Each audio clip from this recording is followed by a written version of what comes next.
আজ আমি আমার বিরিয়ানি রান্নার রেসিপিটুকু আপনাদের সাথে শেয়ার করছি। প্রথমে গরুর মাংস ধুয়ে পরিমাণ মতো লবণ, আদা রসুন, গরম মশলা, টক দই, তেল, একটু মরিচের ফাঁকি, ধনিয়া ফাঁকি সব উপকরণ মিশিয়ে কিছুক্ষণ ম্যারিনেট করে রেখেছিলাম। তারপর বিরিয়ানি মশলা, পেঁয়াজের বেরেস্তা, কাঁচামরিচ সব উপকরণ দিয়ে মেখে চুলায় বসিয়ে দিয়েছি। আর আরেক পাশে পোলাও বসিয়ে দিয়েছিলাম।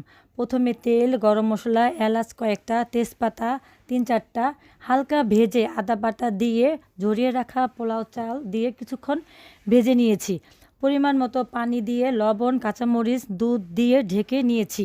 বলক আসার পর মাংসগুলো ভেজে রাখা আলু দিয়ে নেড়ে চেড়ে ঢেকে দিয়েছি। হয়ে আসা মাত্র ঘি দিয়ে ঢেকে নামিয়ে নিয়েছি।